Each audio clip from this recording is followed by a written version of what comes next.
Jésus a été condamné à mort par le conseil de la communauté juive. Mais il ne peut pas être exécuté. Les Romains, depuis qu'ils occupent la Judée et qu'ils y sont responsables de l'ordre, ont interdit aux Juifs de mettre à mort personne sans leur permission. Il faut donc aller trouver le procurateur romain, Ponce Pilate, obtenir de lui l'exécution. Ce n'est pas un méchant homme que Pilate, et personnellement, il n'a rien contre Jésus. Mais c'est un caractère assez faible et surtout un fonctionnaire qui ne veut pas avoir d'ennui avec le gouvernement impérial. Les cris de la foule et la démarche des délégués du Sanhédrin le font sortir de la forteresse où il habite, l'Antonia, à côté du temple. Quelle accusation portez-vous contre cet homme demande-t-il. Que va-t-on lui répondre? La vérité? Qu'on l'accuse de s'être dit fils de Dieu? Cela ne lui paraîtra pas bien grave à lui, le Romain. Alors on ment, on invente des accusations nouvelles. Il bouleverse notre nation, il défend de payer le tribut, il revendique le titre de roi. Tout cela est faux, archi-faux, mais cela inquiète peu Pilate. Il fait comparaître Jésus. Est-ce vrai que tu te dis le roi des Juifs? Mon royaume n'est pas de ce monde, répond Jésus.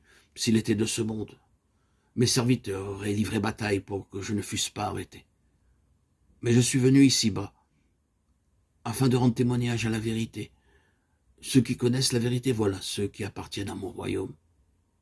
Pilate hausse les épaules. Ce Romain sceptique ne comprend pas un tel langage. Qu'est-ce que la vérité? Dit-il.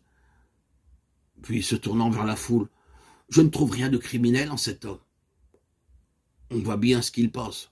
C'est un pauvre d'esprit, un simple inoffensif. Mais la foule hurle, furieuse. À mort! Le Galiléen. Ce dernier mot, Galiléen, Pilate l'entend, et cela lui donne une idée. Il est Galiléen, ce Jésus? Eh bien, il va l'envoyer à Hérode, Antipas, à qui appartient la Galilée. Il est justement à Jérusalem, le mari d'Hérodiade, l'assassin de Jean-Baptiste. Et Jésus de nouveau repart à travers les rues de la ville, escorté de gardes et de badauds hurlants. Comme il a intéressé Hérode, ce Jésus dont on lui a tant parlé, le voici donc. Peut-être va-t-il entendre de lui quelques extraordinaires paroles, peut-être même assistera-t-il à un miracle.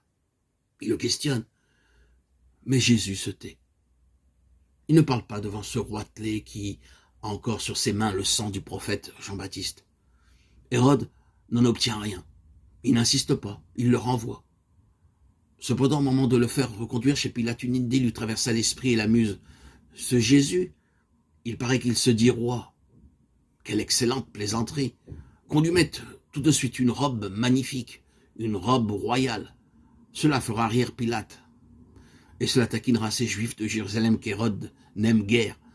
Jésus repart vêtu d'une riche tunique blanche avec laquelle contraste le teint de son visage, où la fatigue et les crachats mêlent leurs traces livides.